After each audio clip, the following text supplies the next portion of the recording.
Victoria Alexander, and welcome to Buying into Brooklyn. I'm the owner of Realty Collective, a boutique real estate firm I started 19 years ago to defy the stereotypes associated with real estate. So I'm going to wait one more minute. Let's see. Oh, wait. We designed this workshop to outline the buying process, and it is in no way comprehensive. But New York City is different from anywhere else in the country, and it can be overwhelming, especially if you've never done this before. So we're going to give you a good starting place today, and we'll offer this workshop to you freely so that you get the information at your fingertips to make you an educated decision and to tear down all the gatekeeping and misinformation in this industry. It's often used as scare tactics and to frighten you, and we want to make sure we're working with people that might not be the best person for the job if they're using those tactics to encourage you to work with them. So here, so you can put yourself in an empowering position by being educated and knowing the things you know to make educated decisions about who you work with. And the first thing that is, part of that is creating your dream team. But first, Barry's going to launch a poll. Okay, so the first thing you do is after you know what to be looking for in your experts that you want to hire, you put your dream team together. And this team is today is me, Lisa, and Rashida, who would be your buyer's broker, that's me, your lawyer, that's Rashida, and your mortgage broker, and that's Lisa. And we've worked together for a long time, and it's important to me to make sure we have strong relationships with the people that we're recommending because we can hold them accountable. We want to be able to make sure we can keep a deal on track, and I can just pick up the phone and say, hey, Rashida, what's going on? Can you help me do this, blah, blah, blah, and move forward. And that's, I think, an important part of it. You don't want to pick random people to be part of this that have never worked for together. So I'm going to pass it over. Lisa, can you take it away? Are you there? I'll start off, Okay, go Victoria. ahead. Go, Rashida. Yes, I don't know yes. what happened. Hi, everyone. My name is Rashida Sadiq. I am a real estate attorney. I have been practicing for over 20 plus years now. I represent clients, whether you are first-time purchasers, multi-time purchaser in the purchase of a co-op condo house. I am licensed in both New York and New Jersey. I represent clients in all of the boroughs and, of course, Suffolk and Nassau County and mostly northern New Jersey. Basically, I'm here today to guide you through what the role of an attorney is in regard to the transaction. If you're purchasing, you must have an attorney. Your attorney is going to be the one to go over the contract of sale with you, explain certain aspects of it. So you want to make sure that you have a trusted real estate practitioner that's familiar with the process. I'll give you some tidbits on things that you need to be looking out for as you start this journey.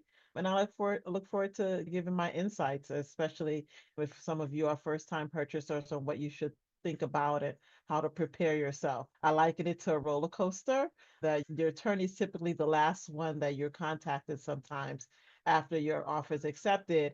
And now we're in here to get you to that part of getting you into contract. So yeah, look forward to speaking with everyone this evening. And Lisa, you can go ahead and introduce yourself.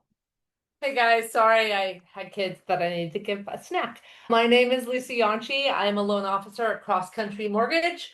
I've been doing this for about 10 years, maybe 12 at this point. I'm licensed all over the country, but my focus is New York City. That's about 90% of my business. I do condos, co-ops, single family homes, multifamily homes. Basically, if it's residential, I can do it. Super excited to chat about how I can get you through the process. I really think of buying a property in New York as like being a Marine, the few, the proud, the strong. And it can be really intimidating, but it can also be really exciting. I love working with first-time home buyers, and I'm excited to see how we can all help you today. Thank you guys so much. So, when I say the first thing you do is assemble your dream team, that means you don't go on Street Easy and start going to open houses and get really excited about a property and then realize, oh my God, I have so much to do before I could actually, if I wanted this place, I couldn't put in an offer. So that's why I send you information on how to pick the right people that are for you. And you want to start off by feeling supported and surrounded by the team that's going to best serve you. So that is why you pick working with a buyer's broker. Talk to me. I'm a homemaker, a matchmaker, a therapist, your sounding board, whatever it takes to help you get into your Brooklyn home and over the finish line and help you stay sane as you possibly can during the wild roller coaster of emotions that is the home buying process.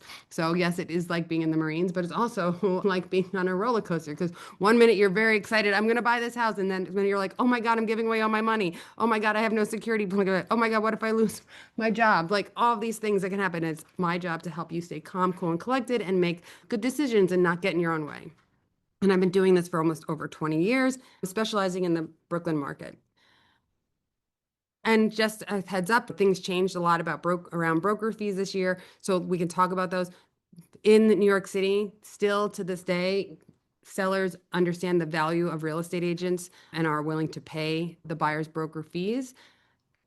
I would say 95% of the listings that you're going to see online. In some cases, there aren't, and that can then be discussed privately one-on-one if there is a situation like that. But I have not done one deal yet that has, since the law changed. That's been an issue because in New York City, there's just so many challenges to buying, like getting the co-op interview or getting all the paperwork done, like that. There is real value, and sellers realize they need an educated buyer to actually get a deal done. And so they're more likely to pick somebody that has an agent than that doesn't. So these are the three people you need: the buyer's agent, the attorney, the mortgage professional. And we all have a fiduciary responsibility to do. The seller's broker, when you go to a listing, they represent the seller and have a fiduciary response to the seller. So when you walk in and there's somebody there, you realize that they're representing somebody else. And you want to interview all of us and take time to feel comfortable. You are going to be spending a lot of time together. And so you want to feel like you can have real honest conversations and that they can guide you and you can take advice from them. The worst thing is if, you've hired a professional, like someone to do your taxes, and then you're arguing with them like, oh no, on line 17, it should be this or that. No, you're hiring somebody because they know better than you do. And that's how you should feel about the people that you're engaging in this process. And you want to pick people that have industry relationships. It always makes me so happy when we set out deal sheets and people are like, the lawyer's already, hey, Rashida and Jim or whatever, thank you. So excited to do another deal together, because they're always doing deals together. You want them to have the rapport. You want people that don't know the other side of the deal that can totally mess things up. If you hired somebody that has not great understanding of New York City market and then also doesn't have the relationships, they can really gum up the works for you. I also say never hire your uncle. You want somebody that's doing real estate transactions on a daily basis, co-ops and condos, their bread and butter. They're not also a divorce attorney. They're not also doing transactions in Oklahoma all the time. Like, they understand the New York City market like it's the back of their hand. And that's why it's important you pick people that, like Rashida and Lisa and I, that know the industry, have good relationships here, and are not going to be they're thrown through a loop when an appraisal doesn't come in or things like that. We know how to deal with these issues. Next slide. I feel like it's this going back and forth where I have too many windows open. Okay, the rent versus buy matrix. Okay, so Farah's going to send you a link to the New York Times rent versus buy matrix. And the cost of renting and buying has never been closer with where interest rates are right now. And if you're planning to stay in Brooklyn or New York City for the next 5 years, then you should definitely be buying something, because you're just paying somebody else's mortgage, your landlord's, not your own. It makes the most sense to buy for your own and invest in yourself instead of somebody else. So the rent versus, we're going to put all your details and numbers in here, and you'll be able to figure out if it makes sense. The only way it doesn't make sense usually is if you're in a rent stabilized or rent controlled apartment. Okay, so your team is assembled. Like I said, previously mentioned, you need the big three. Plus, you'll probably need an inspector or contractor, maybe even architect. But these are all people that you can get referrals from your team. So now you're ready to move forward. So what happens next? You are going to, not just because you found your mortgage person, you are going to make sure you get a pre-approval. So you don't start on street easy. You start by getting that pre-approval in your hand. And if you're self-employed, it's important to talk to your mortgage broker before you file your taxes, so you have an understanding of what the best version of yourself to present to the IRS looks like. So you'll get approved for a mortgage. And it's important to do these steps first before you go out and look at properties. I'm going to pass it to Lisa to talk about the financing part of it. Absolutely. Like Victoria said, it's super important to talk to a mortgage professional like myself to get pre-approved, because you really want to know what your buying power is. That doesn't mean that you need to go to that purchase price, but it's important to know what your buying power is before you start looking at places. So you don't look at things way over your budget, because that's not fun. And also you make sure that the things you're looking at are within what you can get pre-approved for. So I think the biggest misconception about my job and just my industry is just that the pre-approval is actually a very personal process. I'm going to ask you a lot of questions. I'm going to ask you, are you self-employed or are you W-2? You absolutely can get a mortgage if you're self-employed, but there are things I have to look at, sorry, and tax returns that I have to review. The second thing that I'm going to ask you is where's the down payment coming from? Is it coming from your savings? Is it coming from a gift? Again, these are all possible for a mortgage, but these are things that we want to talk about. And then I'm going to do a soft pull on your credit, not a hard pull, a soft pull. And I'm going to really get an idea of what the financial picture is. We're going to crunch the numbers, we're going to have a discussion, and then I'm going to give you a pre-approval. And that pre-approval is really a working draft, okay? As you see things with Victoria, we will fine tune that. Maybe you're starting to look at co-ops and then you find a condo you love, or vice versa. You're starting to look at a condo and then you see a co-op that is awesome, right? We can totally work with whatever you find. The important thing is just to keep me in the loop. The next important thing is that the pre-approval I'm giving you is a financial is a pre-approval based on the financial snapshot that you gave me. So if you change jobs, if you buy a new car, these are things you definitely potentially can do while you're in the pre-approval process. But this is something you want to talk to me about before you pull the trigger on those decisions, just to make sure that we're aligned in the pre-approval and what's going on in your life.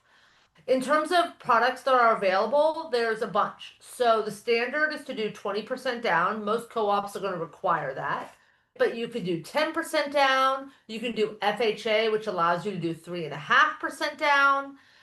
There's first-time home buyers programs, such as the state of New York program, where one of the preferred lenders that can give you up to $15,000 in basically free money to help with your down payment. It has income restrictions. So these are all things we're going to talk about in our first conversation to make sure that we're looking at all the products that are available. And the last thing that I'll just say is, what I think, something unique about me, I'm a correspondent lender, which basically means I work just like the big banks, but all I do is mortgages. I have about 90 products. So I'm going to ask you a lot of questions so that I can figure out the best product for you as we move forward in terms of getting you a pre-approval and seeing what your purchase power is. And after that, you go off with Victoria, you start looking at places, you 100% keep me in the loop. Like, hey, Lisa, I'm seeing this place with Victoria on Sunday. I think we're really going to love it. Can you crunch the numbers? 100%. And then Victoria helps you find a place. I help you find the place that you want to fall in love with because we've talked about all the things that you want. And then when we're physically there, okay, it checks all your boxes and it feels right because we've talked it through. I don't help you find anything that is not on the internet because the internet has changed my job completely and that there's a lot more transparency in it, which I really appreciate. What I do help you do is coach you to make sure you can get the place that you do fall in love with, that you win that bid and get to move forward with your dream home. And that takes time and coaching to get you there. It doesn't happen right off the bat. Okay, so after you talk to Lisa and you have your pre-approval, we are moving on to some other things that I want to say about just the pre-approval process that will save you some time and energy. And this is important, is that Quicken, Rocket Mortgage, they are not meant for New York City purchasing.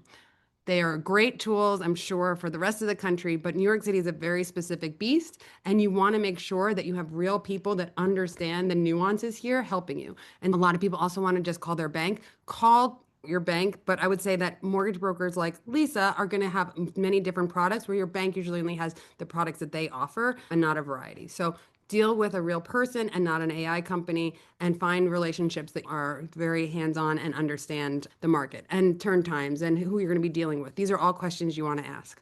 Farah's going to put some resources in the chat too about purchasing. So you're ready to buy. You've established your buying strategy with me, your timing. You've thought about what your time is. Do you need to buy something because your lease is running up or you have 2 or 3 years? You just want to get your foot in the water. We talk about the strategy of like how aggressive we're going to be out the gate, how long you want to live there. what your budget is and what, that budget isn't just about the how much you can buy. It's also about, okay, what are the fees? Are there maintenance fees? Is there high taxes here? What are you going to be able to afford on a monthly basis as a whole? So that's an important conversation that you have with us. And then do you plan on growing into this apartment? Do you need room here? Does school districts matter to you right now? Everybody's always like, we plan on having kids. I'm like, great. When you have a kid and they need to go to school, then we can talk about school districts. But right now, let's talk about what you need today and a little bit in the future. But thinking about something that's 5 to 7 years out, you might need to be upgrading by then anyway. So let's talk. I always tell people to focus on the things that they need now for their lifestyle that are within their understanding and control. Does your commute matter now, or will it in the future? Do you need to be by things like a park, or do you want to be in a brownstone neighborhood, or do you want new construction with a built-in gym? These are the things we talk about. And then we talk a lot about reviewing the types of homes you want. If you want something with a doorman, that's usually a co-op, and those are usually in neighborhoods like Prospect Heights that have a lot of co-ops. You're not going to find a lot of co-ops in Williamsburg. So trying to match the typology and amenities to the neighborhoods is also a part of the things that we discuss when trying to figure out what the right place and neighborhood is for you. The other thing I tell people to do is make your list of 5 deal breakers that you need. And then I tell the people that usually they can only possibly have 2 or 3 of them unless they're millionaires. Money can buy you anything. But if you really have things that are really important to you, let's talk about what those are so that you don't waste your time seeing apartments that don't fit those criterias. And then also making sure you have enough money for closing costs. Co-ops, we say 1 to 3%, and then condos, we say 3 to 5%. And new construction could also have a large amount of fees, depending on how you can negotiate the transfer taxes. And sellers also have fees. Don't think that they're not paying. They have closing costs also, and those are usually about 8%. So you save it now, but you'll be paying it on the other end. Okay, and so then now that we've figured out what neighborhood works for you, what your costs are going to be, what your timing is, and gotten on the same page about strategy and what you're looking for, then where do you look? So the internet, this is when Lisa's like, "Can you help you find a place?" Yes, I do help you find a place. But also the internet has made it so that everything should be there. Yes, once or twice because of there was already a listing for sale in a building. I can reach out to that broker and ask them if something else is coming up, or if you want to be on a specific block, we can do a mailer to find things. Like there are ways to find needles in a haystack, but I would say generally, if something is available, it is on the internet. All brokers have an obligation to put their listings on these listing sites within I think it's like 24 or 48 hours, or else they're kicked off the sites because they don't want people gatekeeping information. They want people to have, if you're on, usually there shouldn't be anything on Compass that's not on Zillow and vice versa. So where do you look? I really like StreetEasy. I think it's really user friendly. We have a backend database that also can pull all the listings for you, but I also have been using homes.com recently, which people like to use. Depends on your user-friendly ability on these different sites, but I would say a majority of them are pulling all from the same MLS. I would say that Zillow sometimes misleads people and calls condos co-ops and co-ops condos, and/or has a lot of listings that haven't been updated.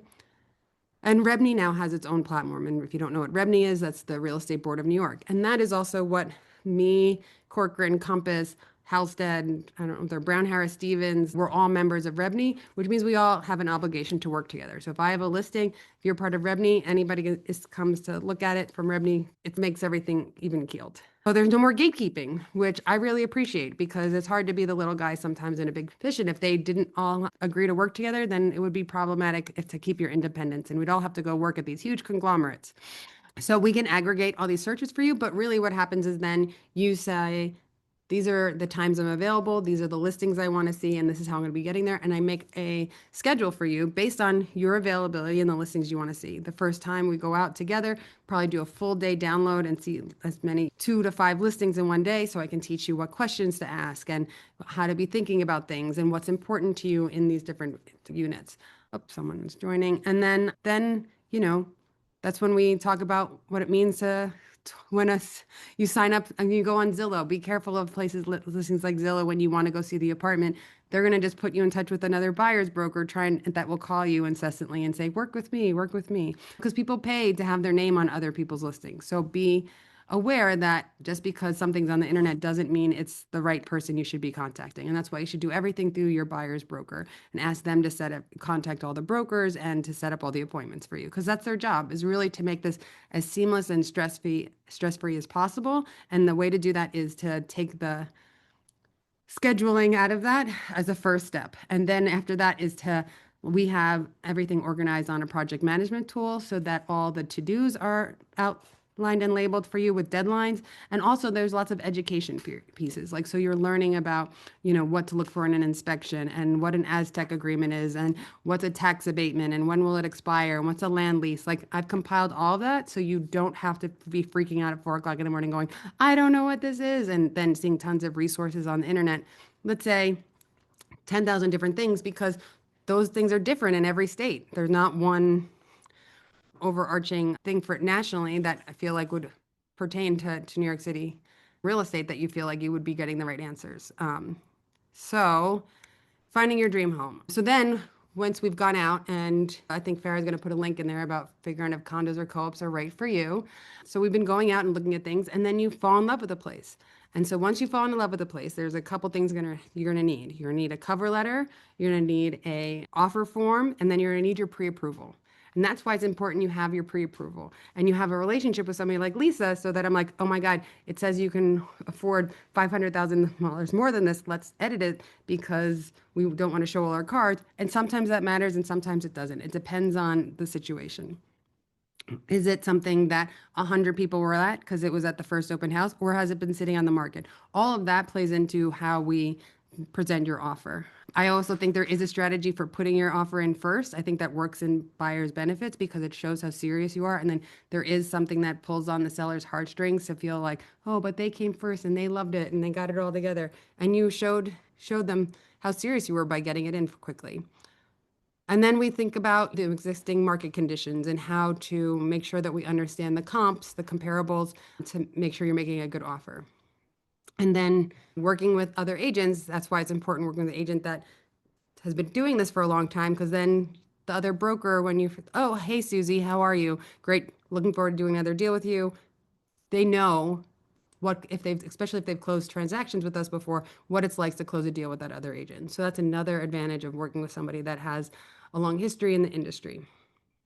Okay, and then everything needs to be negotiated before we have an accepted offer. And so if you want credits because there's an assessment, and I know I'm saying in a word here now that you might not know what an assessment is, but maybe I'll leave it to Rashida to talk about.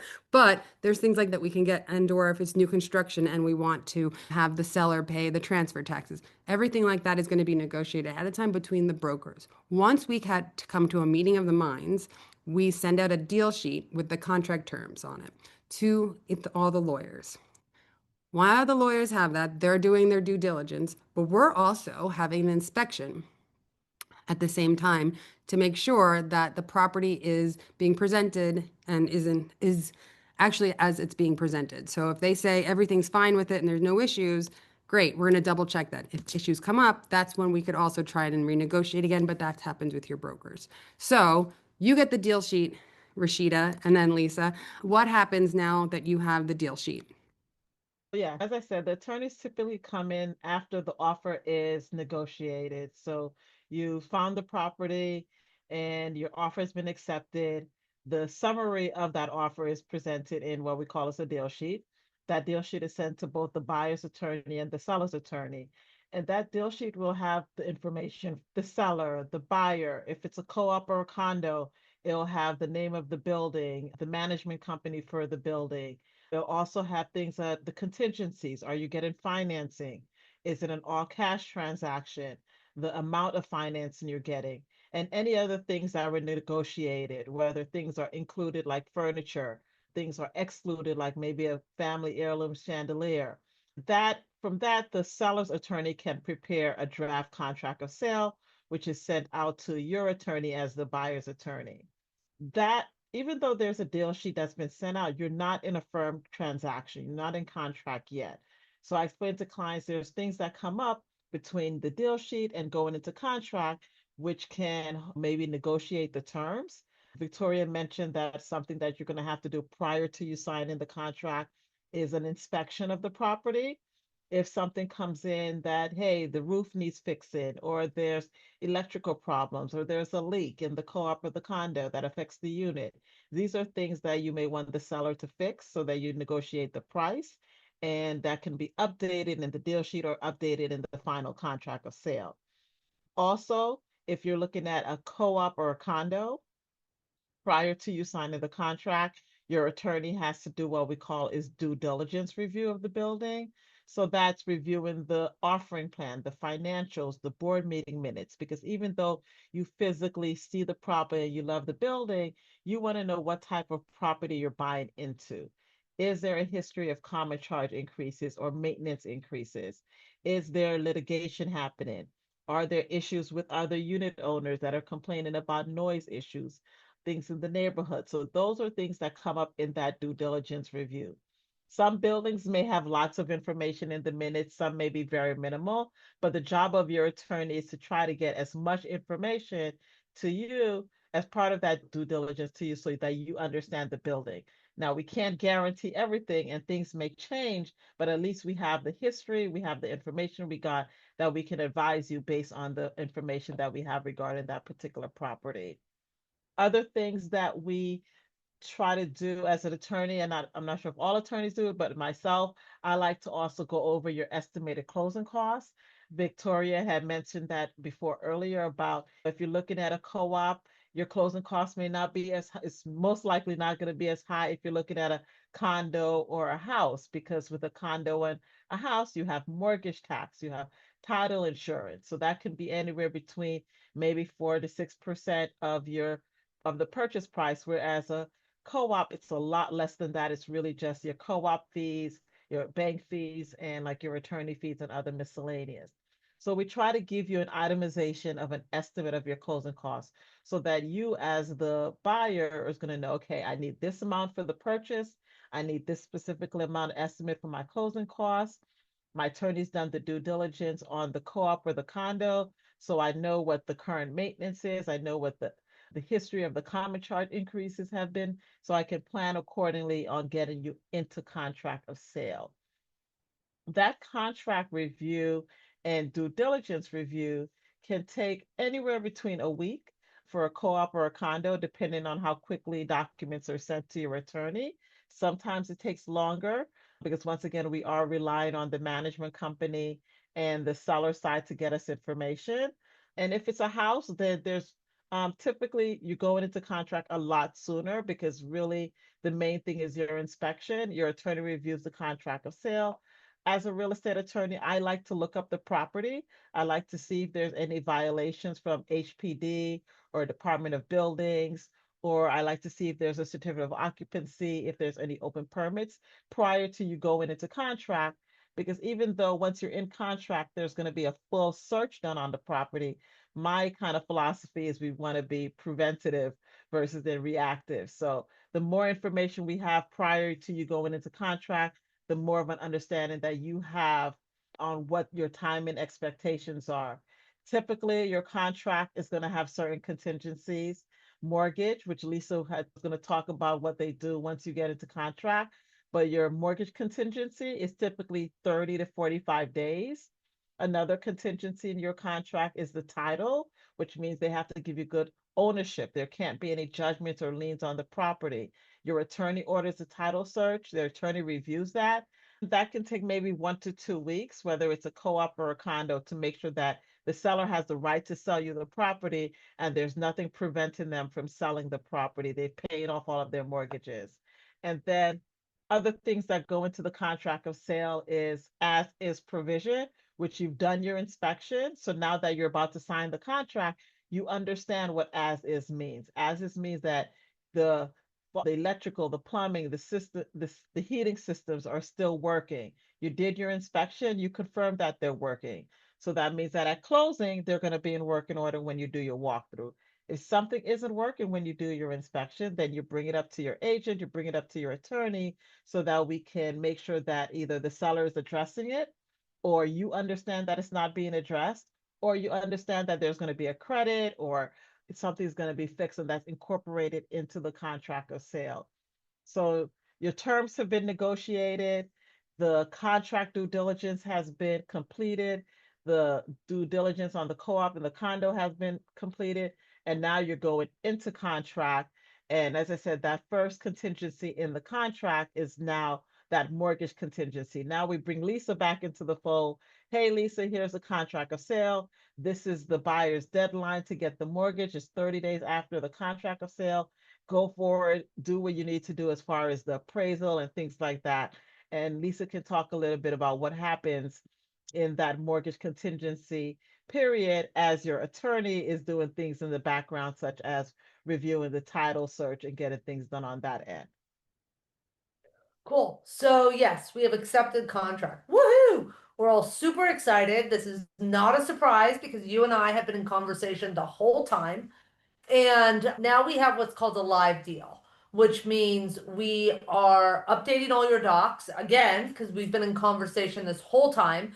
We have everything updated. So as soon as we have fully executed contracts signed by buyer and seller, then we're ready to make this a live deal, which means we get you initial disclosures to e-sign, we get the appraisal order, and we work to get you through underwriting. This is a place where me and my team really shine. We just get you guys through underwriting faster than anyone else. So you'll probably get a commitment letter from us within 3 to 4 days or a week versus 2 to 3 weeks.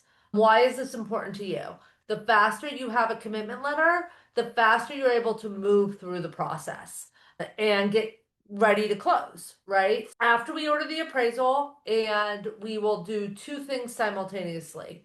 We will work on approving you, getting you through underwriting, and also if you're buying a condo or co-op, work on approving the building, right? This is where working with a team is extremely beneficial. Because as Rashida is doing her due diligence, like she talked about, because we work together all the time, if she sees anything in her due diligence, she'll be like, hey, Lisa, this is what they have in reserves, or this is what I'm seeing in the financials, or there's a litigation going on. And 9 times out of 10, because I have so many products, I can find a solution through a problem. The issue is finding out about it as early as possible. And when you have an attorney and a lender that work together a lot, that's the quickest I'm going to find out about this information. Otherwise, I have to wait for the HOA to get it to me or the management company to get it to me, and that can take 2 to 3 weeks. After we get you through underwriting, we will give you a commitment letter. If you are buying a co-op, that is very important to work with a lender who works really quickly because that is a crucial piece of your board application. Without the commitment letter, a board will not schedule an interview and will just not accept the application. That commitment letter is going to have conditions. Some of them are going to be very standard and very easy. Proof of a year paid homeowners insurance. Whenever you buy a property, you need to pay for the first year of homeowners insurance prior to or at closing. Some might be an updated pay stub, et cetera, et cetera. After that commitment letter, we will work, me and my team will work with helping you through the conditions that are necessary so that we can get the clear to close. Another issue is obviously about rate, right? So the good news is rates are finally, after so many years, they're finally starting to go down, which is very exciting. So that means that helps your purchase power, right? When rates are lower, that means you can afford more because you can be qualified for more because your payments are less. Everybody wants to know about rate, and I want to tell you about rate, but two things. First of all, it's very specific as to the thing that you're buying, how much you're putting down, what your credit score is, etc. Second of all, sometimes locking in rate up front is a really bad idea. And one of those examples is when you're talking about a co-op. Because when you're talking about a co-op, there's a lot of factors that go into closing. The biggest factor being the co-op board, right? I told you you're going to get a commitment letter, and then Victoria, who is amazing at this, by the way, is going to help with your board package. And then you're going to submit it to the management company. And sometimes some co-ops say, hey, this looks great. Come in Monday for an interview. And other co-ops say, our first interview is 30 days from now. There's no wiggle room. You got to just go with the date they give you. So all of those factors are very important to know about before we lock you in. Because the last thing we want to do is lock you in for 60 days thinking, yeah, sure, we got this. We'll totally be done in 60 days. And then your co-op interview takes 45 days. And then you pay extension fees, which can get very expensive very fast. So this is a whole, we will go into the depths of the conversation of when to lock and when not to lock when you have an accepted offer. But that's just an insight into sort of what goes on with the whole sort of idea of that. After when you have those conditions, you will then what the big thing that you're working on with my team is to make sure that we get those clear to close conditions. We will talk with Rashida and her team to make sure that title is clear and that everything is good for closing. And then you're working, if you have a co-op, you're working with Victoria on your co-op application. Yeah, so thanks for that, Lisa. All of that does happen. You have a great team to guide you through the way and hold your hand through all of it and prep you. Like these things, knowing about the timing of the contract and how long the application process starts for the co-op and the board. Those are all questions we want to ask ahead of time and get ahead of it. And that's why it's important you have seasoned experts to guide you through this process and prepare you so you know what levers to pull at what times, but also educate you. We're just not relying on us. We're giving you resources and educating you along the way so that you're prepared and feel confident in your decision making. And that's why we do this class, is to help educate people and teach them about what to be prepared for. Now you're in contract. We've done all these things are happening with Lisa. We're preparing your board application. We've done your inspection. We've done your appraisal. Now you're just the first thing you're doing after you sign the contract is making sure the bank has every single piece of document you need. Because especially for co-ops, they're not going to do your co-op interview until they have your commitment letter. You can't get your commitment letter until the bank says you're everything's cleared on their end. And so there is a domino effect of things that happen. So that's why we're focused on I'm not just telling you to do certain things. I'm telling you because we have to follow the domino. So once all of those dominoes have come down, then we are getting to the finish line where you get to do your board interview, which we prep you for and you pass with flying colors on whatever timeline they give us. And then they give you something called clear to close. And once clear to close happens, that doesn't mean you close the next day. That means that then the lawyers know that they can start organizing to find a date that everybody can show up at the closing table and close. And yes, sometimes people don't show up, right? Sometimes they get power of attorney and the sellers have already moved out of the state and they've walked away from everything. And then we do the final inspection, which happens 24 hours to 48 hours before the closing to make sure that nothing has happened to the property. You want to make sure it's being delivered in the condition that we expected to, and that we can not and catch if something did happen. Oh, they moved out, and by the time they were out, a leak started, or the hot water heater went. That we can catch these things so that you're not buying a property that already has issues. You're buying a property that, unless they already told you about those issues and you agreed to them, you're buying something that everything is checked off. And so then you get to the closing table. And so that is all organized. I'd have nothing to do with that by the lawyers. So I'm going to let Rashida jump back in. So we mentioned, so we've taken about 30 to 45 days for you to get your mortgage commitment. You've got your if it's a co-op, you've submitted your application, you've been approved. That's probably another 30 days. So for a co-op, you're taking about 60 to 90 days for your closing. So all of the things that we discussed, mortgage, getting you into contract, title stuff, all of that is happening during this 60 to 90-day process for a co-op. If you're purchasing a house or a condo, the process looks more like a 60-day process. Once everything lines up, you have your bank commitment. It's been approved. The bank has issued the clearance to close. The title report is in or the lien search is in, and all of any things that have to be paid off at closing. The seller side has obtained all of the required documents. If it's a co-op or a condo, the co-op has approved the purchase and they have notified their closing attorney or closing agent that the co-op signed documents for the closing are now prepared. And if it's a condo, that the condo board has signed the required waiver of the right of first refusal, which is one of the documents that a condo has to issue in time for the closing. So now all of that needs to line up before the actual closing date is set. Your attorney is the one that's going to work with all the various parties to make sure that everything lines up and that an actual date is set that everybody's available. Most time buyers are closing and they will be there in person. The closes are done in person. So that's when your attorney will tell you what bank checks you need to bring for the closing. Will tell you to coordinate the walkthrough with your real estate agent. Will prepare you on what you're going to be doing, because on the closing day is when you sign all of your documents, when the deed is put into your name, when the stock certificate of the proprietary lease, if it's a co-op, is put into your name. The closings are normally about an hour and a half to 2 hours allocated, and you get the keys on the day of the closing, unless there's something that you worked out with the seller, and we can talk about that a little with additional questions. But standard, you get your keys on the day of the closing. So that closing of an hour and a half, you sign all your documents, you get copies of your documents. Your attorney will send you a closing packet after the closing, so you'll have copies of it electronically as well, and you get your keys. And now you're a new home buyer. So as I said, as a buyer, you typically are going to be there at the closing. It's done in person. You get the keys, and most times you'll be in there with your attorney. You'll be there if it's a co-op. You'll be at the closing attorney, the closing agent, or the co-op attorney's office. If it's a house or a condo, you may be at your attorney's office, or the seller's attorney's office, or the bank attorney's office. But you'll know about that location.